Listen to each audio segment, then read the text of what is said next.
Hello, how are you? I'm fine, thank you. Thanks very much for joining us today. Really, really exciting things that you're working on at the moment. I'd like to delve into the problem that you're trying to solve first of all. Where are we now at the moment in terms of funding for black women in tech? And what does the ecosystem look like at the moment? Yeah, great question. I think we were seeing, I think last year it was reported that we're closer to 2% for all women. The needle has not moved as much for Black women in particular. But the thing about venture capital is it moves slow. So, and there's not as many deals as it looks like going out. I mean, we still have less than 50 women, less than 50 Black women who have raised venture capital.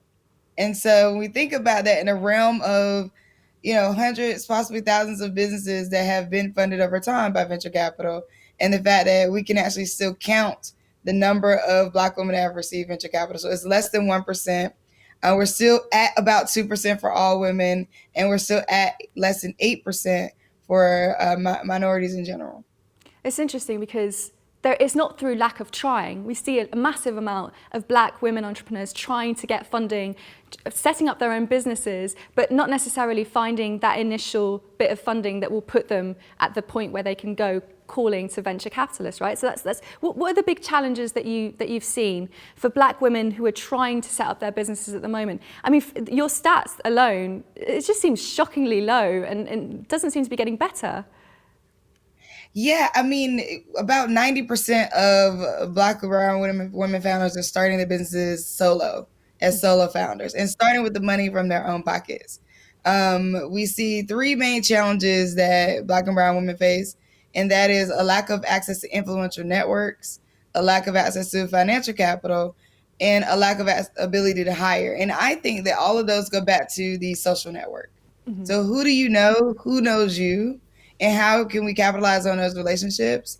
If you didn't go to school, if your parents didn't go to school with someone who went to a prestigious college who is now the leader of this industry or this corporation or working in this position, then how can we activate those relationships to be able to get further along with business?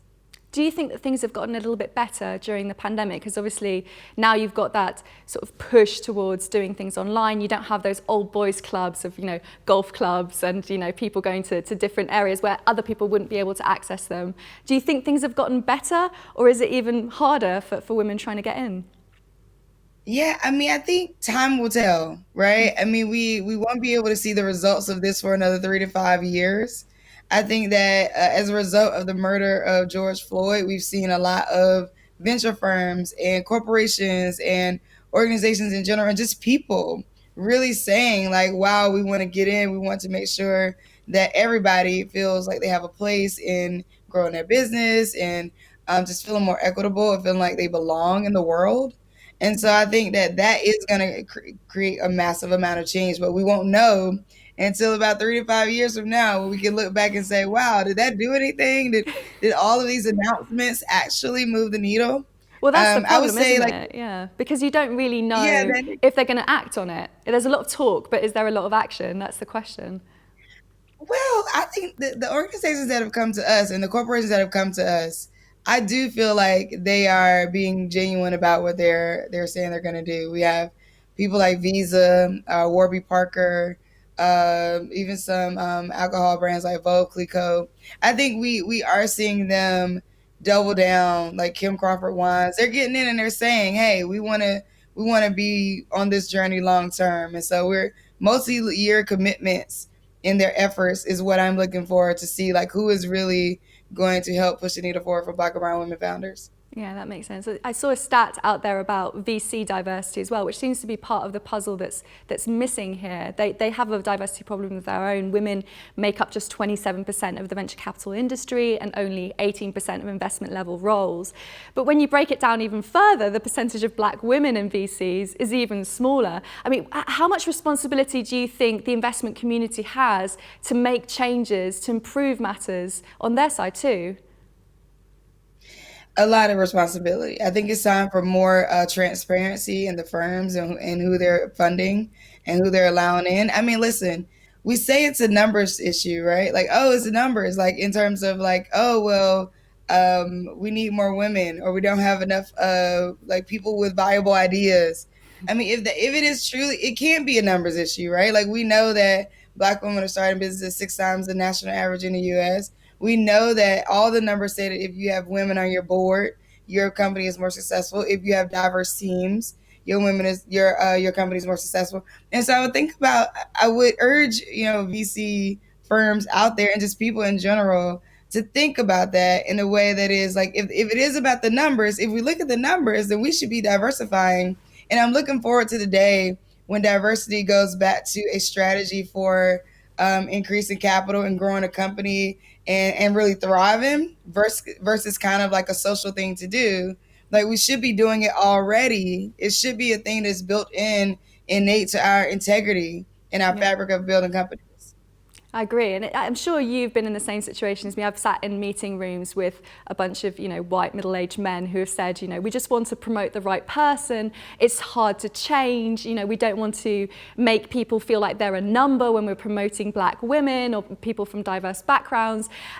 It seems like a massive excuse, and it's been going on for the last 10 years or so. I mean, do you have any advice for people who are in that situation going, actually, how can you change your organization to actually move on those principles and say, you've got the evidence, we know that organizations that are more diverse are more successful. How do you make that leap from being, theory to actually making the difference and changing things yourself? That's such a great question. And I think that is something that a lot of companies out there are wondering. And it's hard because right now, if they're reacting, it does look like, hey, why weren't you thinking this all along? You had the power to change. Why didn't you? I think that some things that could be deeper than just going out and bringing on a person, which you should do that, but baking it into everything that you do. Going back to look at your company culture, going back to look at your some of your like what you consider your everyday practices, your hiring practices in general, and just asking yourself different questions. Like, what am I thinking about from the beginning of building this product? What am I thinking about from the beginning of this hiring process? How am I thinking about inclusion and equity?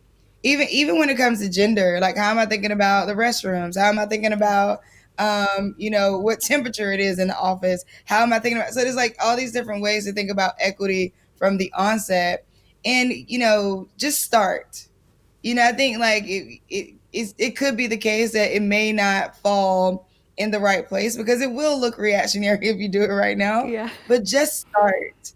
Like, don't not start, because then you'll never get there. So just start somewhere, work with groups of people who are diverse, bring in diverse leaders and talent, have open conversations with people without being too taxing on asking them what you should do. Create advisory boards. So I've been advising, giving this advice to a few companies that came to us. Create small advisory boards with the capacity to be able to inform you on some of the next steps to take.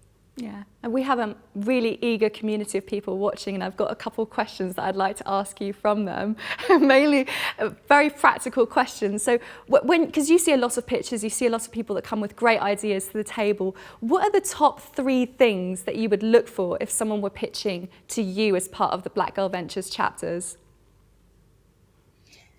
Expertise in the way that you can speak about what you're doing. I mean, pitches are really basic in its foundation, right? It is, what is it, why do I care, and why you for it, right? And you want to be able to paint that picture really, really clearly. It's also, how big is the idea? Like, how big can it grow? So sometimes I ask founders, like, if I gave you 10,000 customers today, what would that look like? And are you thinking that big? Because as an investor, you're going to want to put that money in and you want to get that money out. And you're going to want to know if that founder can think that big. And sometimes that's a hiccup when it comes to raising capital. Yeah, I can imagine. If you wanted to break into VC, so someone's specifically asking about that, what would you suggest that they start learning? Because I can imagine there's a lot of people out there that go, I want to start to be that change. I want to get into the investment community and become one of those people who are able to support entrepreneurs. It's a massively difficult situation, I can imagine, to kind of navigate those choppy waters of a very male-dominated industry. What are the kind of things you think make people more resilient? Because you've had experience on that front as well.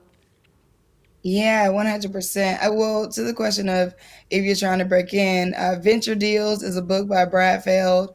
One, you follow Brad Feld's, it's called Feld Thoughts, his blog. He drops a lot of gems and gives a lot of insight on how people can navigate and get into VC. Also, they have a course around Venture Deals that comes out like every season. And then the book itself will give you a lot of insight on just the knowledge. And that's the first place to start. Cohorts and relationship building, all of this is built on relationships. And that becomes a challenge, right? Because people build relationships with people who look like and feel like and talk like them. And so then it creates these silos. But you can sort of break into them, attending events like this, talking in the chat, making sure that you are mentioning who you are and what you do, and watching who everybody else is. Do your research. Listen to some really great podcasts like Gimlet Media has a few really great podcasts like The Startup. It really gives you a lot of back end insight to how people are growing companies. And so I was really interested to see the information about SheRaise. Could you tell us a bit more? We've got a few, obviously, very interested VCs, entrepreneurs, people who could be wanting to get involved in this. But tell us a bit more about what it's about and how viewers could get engaged in that kind of venture. While building Black Girl Ventures, I was looking for a platform that would allow me to people to vote with their dollars. So I could find platforms that would let us vote. I could find platforms that would let people give their money, but couldn't find platforms that would do it together.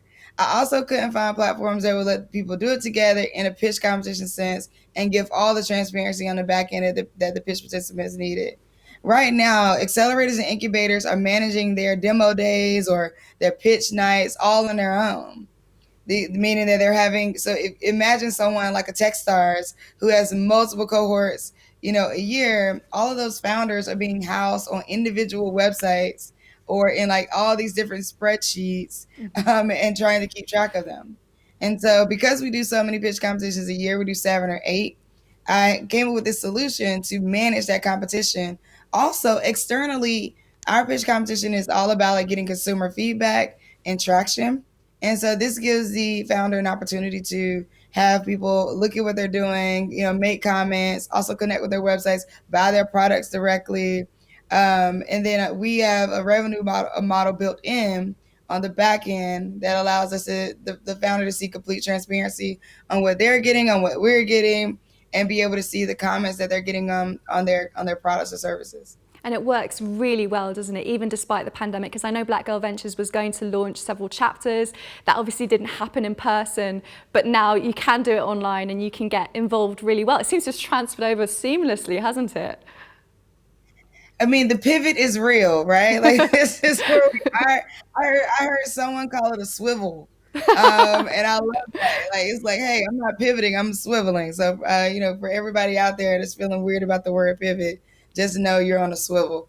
Yeah, it's worked really seamlessly, and I'm thankful because I started beta testing it at the end of 2019, and then the pandemic hit, and we were launching we did launch 5 chapters across the country, but weren't able to do all of the activities online. So at Black Girl Ventures, we funded about 91 women. We have over 180 women who have come through the pitch program itself. We also have built out a curriculum that caters to Black and brown women founders specifically. If you're not able to go through a 13-week accelerator incubator where you're spending all day, which is also not necessarily an equitable thing to do for people with different lifestyles, we have created a space for you to SheRaise a space to really go directly to your audience to pitch. And the difference between like a Kickstarter or other crowdfunding campaigns and SheRaise is that Black Girl Ventures actually influences on your behalf. So if a founder already doesn't have a network, then they're not gonna their crowdfunding campaign may or may not be successful on your general Kickstarter, GoFundMe platforms. But what we've created is a space where we help influence with you. We also help you with the video because the crowdfunding has its own cost. Yeah. It's an opportunity cost. It's a great thing to do, but you have to come up with your own video. You have to come up with your own incentives. You have to give something away. And so with SheRaise, we're able to help you record your video. It goes live individually, but then we also put together a whole show that people can view. And then we do the majority of the influencing and get people to vote for you. Shelley, this is a wonderful venture. This is absolutely brilliant work. I think we've run out of time, but thank you so much for taking the time to speak to us today. Thank you for having me. This is amazing. Thank you.